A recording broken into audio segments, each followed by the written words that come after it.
Merci beaucoup, Dominique. Well, I'm saying thanks. It's a pleasure to be here, and I thank the organizers for inviting me, and it has been a tremendous conference so far. Well, Mesopotamian demons, alien and yet native powers.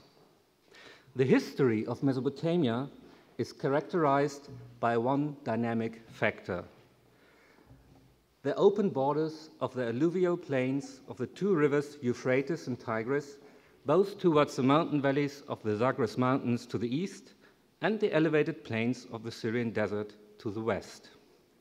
This open landscape, which stands in marked contrast to the relative seclusiveness of the Egyptian Nile Valley, fundamentally shaped Mesopotamian history and culture. Tribes from the hilly flanks of the Zagros Mountains, or even from the Iranian high plateau, often invaded and plundered the rich lowlands of Sumer and Akkad. The Elamites in southwestern Iran formed a kind of long-standing enemy to Mesopotamia. The Gutians and Lulubians constantly threatened the first empires in the 3rd millennium BC. The Kassites, a tribe from the northeastern Zagros, migrated into the north of Mesopotamia at the end of the 3rd millennium and became a major power in the course of the 2nd millennium BC. From the west, several waves of Semitic-speaking nomadic tribes invaded the rich country between the two rivers over a period of 2 millennia, settled there and adapted to the culture of the local inhabitants. Akkadians, Amorites, and Arameans thus developed from loosely organized nomadic conglomerates to city-dwelling people, which in course of time formed mighty nations. These unstable political, social, and military conditions had an enormous impact on the attitude of life of the Mesopotamians. Apart from a deep feel for the temporality of peace, abundance, and human happiness, for the changing temper of the gods, and for the vanity of all human ambition, it also provided them with clear views about foreigners.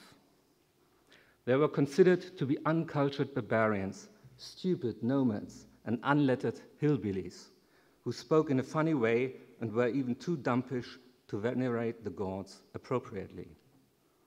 Just to give 2 examples for this. The language of the people of Zipemena in the land of Zamua in the mountains to the northeast of Assyria sounded to the Assyrians in the 9th century BC extremely peculiar. It prompted the remark in the annals of King Ashurnasirpal that language sounded like, quote, the tweet of women, unquote, or even, quote, the tweet of birds, unquote. And a text called today Curse of Akkad tells how King Naram-Sin of Akkad had angered the goddess Ishtar, and the gods brought the tribes of the Lulubine down on Akkad. The victorious Lulubines then in turn fell out with the gods. Out of ignorance, they stole the gods' meals in their temples, offended them, and their rule was ended soon afterwards. Foreigners were considered to be so peculiar and indeed dangerous in Mesopotamian thought that sometimes they appeared not to be human at all. Another legend of the old Akkadian kings, the so-called Kusin legend of Naram-Sin, is quite revealing in this respect. This legend recounts how the troops of King Naram-Sin were dismayed on their campaign against the Lulubines, and they doubted their enemies were human. They surmised the Lulubines could be demons. As it was told, they were, quote, a people with partridge bodies, a race with raven faces, unquote. So Naram-Sin decided to put it to the test. And he wrote, I summoned an army scout and instructed him. I handed over to him a stiletto and a pin. Strike them with a stiletto, prick them with a pin. If blood comes out, they are men like us. If blood does not come out, they are evil spirits, messengers of death, fiends, malevolent demons, creatures of Enlil. The scout brought back this report. I struck them with a stiletto, I pricked them with a pin, and blood did come out. So we heard about this already from Lionel Marty's talk on yesterday.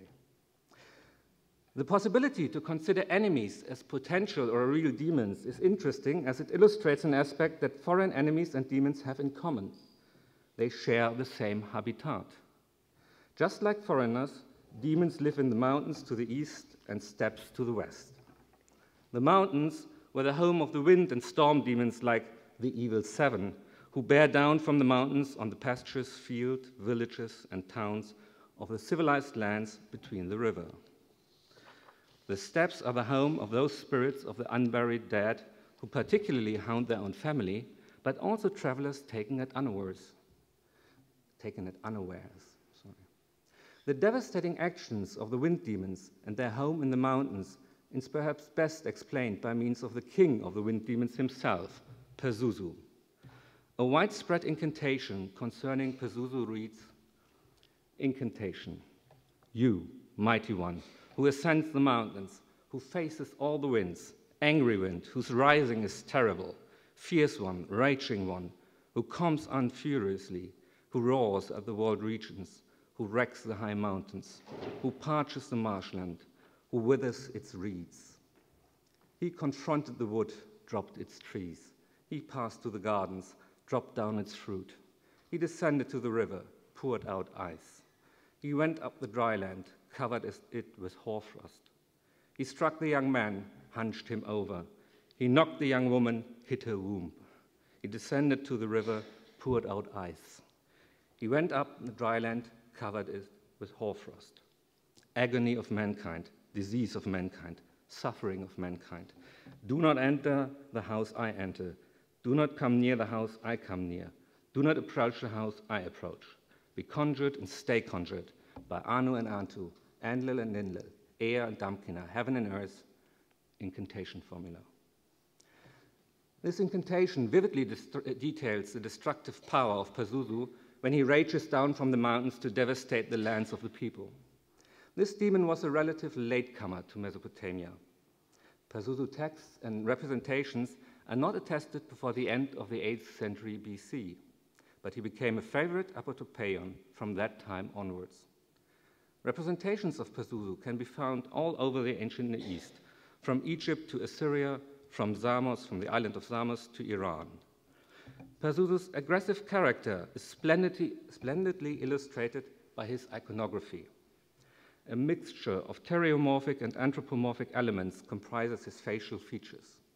Most notable are a rectangular form of the head, capridic horns, canine jaws with teeth and tongue shown, and large round eyes set deep under thick eyebrows.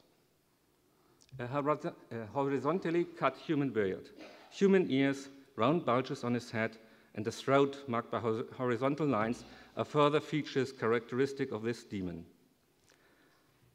A prolonged, small, almost famished canine body with protruding ribs, human or animal thighs, and bird's talons, human shoulders, and arms ending in the claws of a predator are also representative. 2 pairs of bird's wings on his back, a penis erectus ending in a snake's head, and the tail of a scorpion, complete Pazuzu's iconography. While the iconography of the head is distinct and typical for Pazuzu, the image of his body is shared by a number of other demons. This importance of the head for the identification of Pazuzu is illustrated by the fact that the majority of representations of these demons only consist of the head, which is used pars pro toto for this demon. The usual introduction of this demon in the text or on the amulet reads, "I am Pazuzu, son of Rammi, king of evil Lilu demons." The names Pazuzu and Khanbu illustrate the foreign origin of these demons.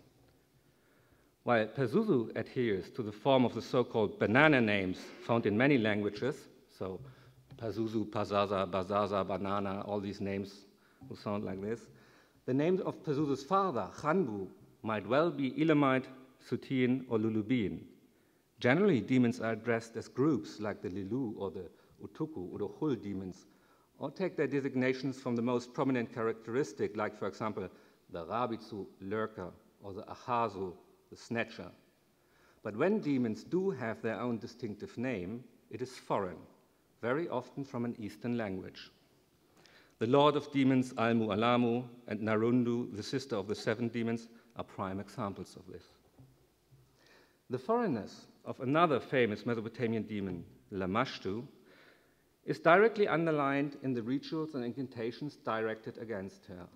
In one incantation, she is pictured as describing herself as a Soutine. I am the daughter of Anu from heaven. I am a Soutine. In another incantation, she is described as an Elamite. She is an Elamite woman. Big is her upru, her headgear. And the beginning of an old Babylonian incantation notes instead, she is fierce, to be feared, a goddess, an Amorite woman. Indeed, she is a she-wolf, the daughter of Anu. So in the old Babylonian text, Lamashtu is described as an Amorite woman, while in the standard text series of the first millennium BC, she's either Soutine or Elamite, in any case, Iranian. One cannot fail to notice the correspondence of this change with the political situation.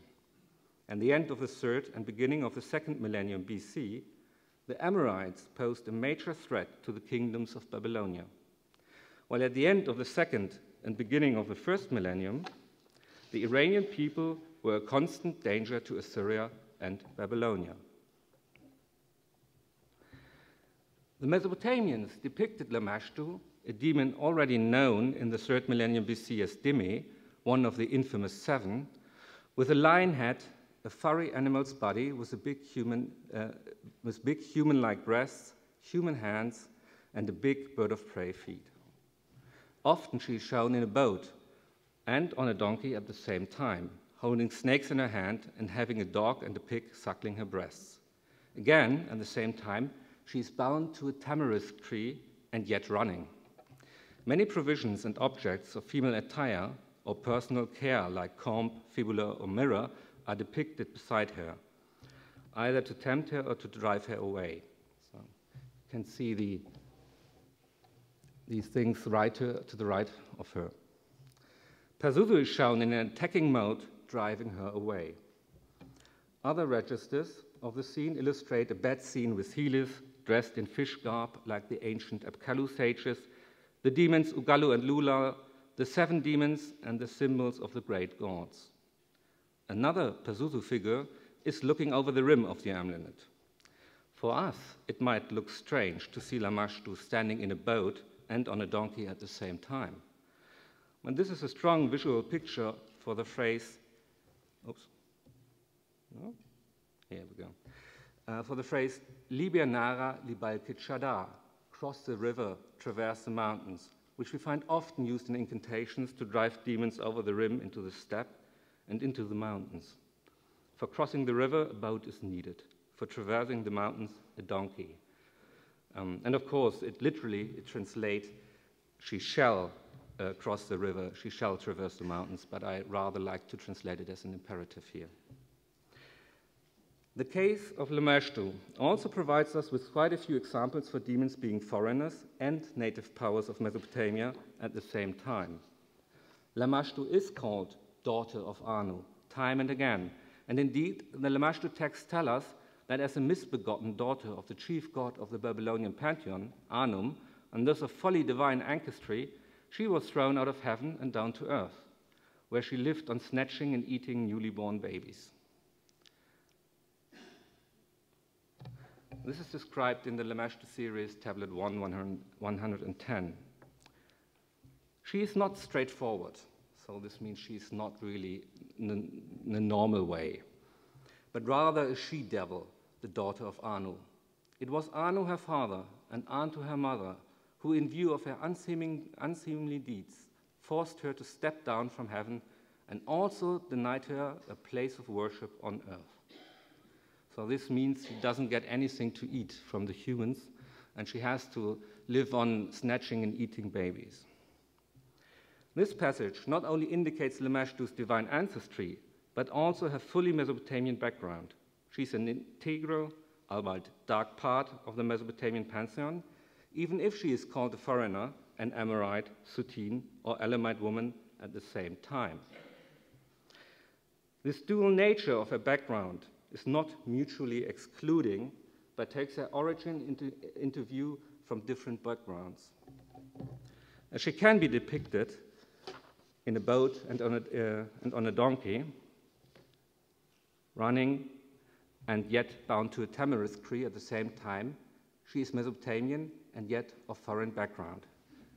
Can you see that she's bound to a tamarisk tree? Is that clear? Do we have some pointer? Here. Here. So here you can see she's here. She's tied to a tree here. And at the same time she is running. And this way the knees are bent. This clearly shows clearly that she is running. This is the usual way the Mesopotamians depicted someone running quickly.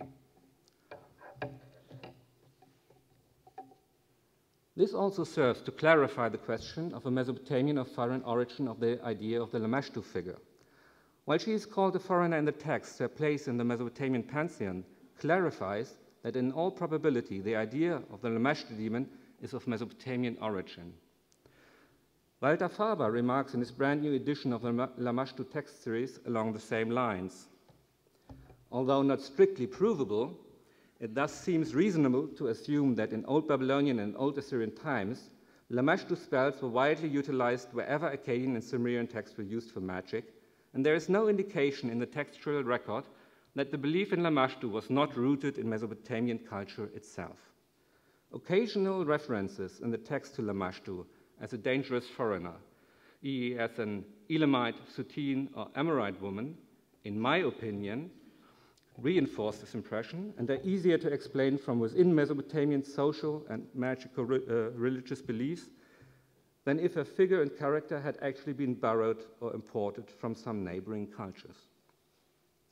In this, the aforementioned Pazuzu may show a difference to Lamashtu, as his background is decidedly foreign, and as a latecomer to Mesopotamia in the first millennium BC, he might well be going back to religious beliefs not originating in Mesopotamia. This would be in accordance with his description as a demonic power originating in the mountains and coming down in rage to the Mesopotamian heartlands. Lamashtu, as a foreign and yet Mesopotamian demon, on the contrary, illustrates that demons do dwell in Mesopotamia proper and not just in the steppes to the west and the mountains of the east. Lamashtu's abode is the marshes, as again the Lamashtu texts tell us. There it's written, her abode is in the marshes, her lair is in the grass. She came up from the marshes and is widely raging. Mesopotamian demons live at the margins of culture, in lands quite uninhabitable for civilized people, like the Mesopotamian city dwellers. Inaccessible mountains, the unfriendly steppes, and the impenetrable marshlands are their abode. Those abundant areas are places where the passage to the netherworld is located in Babylonian thought, and is said about the evil seven. In the caves of the earth they crawl, the desert places of the earth are their abode. Now let me end with a story from the royal inscriptions of King Ashurbanipal from the middle of the 7th century BC, which is well suited to illustrate how deeply the idea of demons originating outside of Mesopotamia had sunk into the Mesopotamian mind. In this text, King Ashurbanipal describes the Cimmerian king of the enemy hordes he is fighting as Tukdame, the king of the Uman Manda, the Manda hordes, a creature of Tiamat, the likeness of a gallows demon. The Uman Manda was the Akkadian word for masses of barbarian enemy hordes of unknown origin. Already 1,700 years before, the old Akkadian king Naram-Sin had fought against Uman Manda, and as we have seen, there was always the doubt whether or not these people were human. The Galu demons are genderless entities serving in the netherworld, who by night left their dwellings in the netherworld and terrified people by spreading disease and death. Enraged and furious people with distorted facial features are compared to the Galu demon. This Tukdame is demonized by Ashurbanipal. He is a demon that has no part in the world of living man. But Ashurbanipal goes even further than that. By describing Tukdame as a creature of Tiamat, he lifts the military conflict on a mythological level. Tiamat, the monstrous incarnation of the salty seas, leading an army of demons, was a big enemy of the gods in the myth Enuma Elish.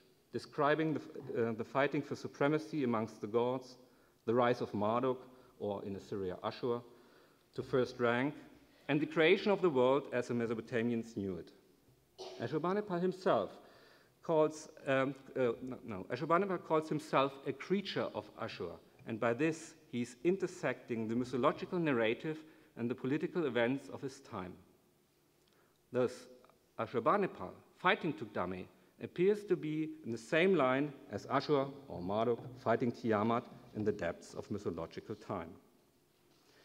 As anyone was well aware who read at that time Ashurbanipal's inscriptions, the fight of the gods against Tiamat ended with her being slaughtered like a stockfish, and anyone must have known that Tugdame could only have suffered the same fate. Thank you for your attention.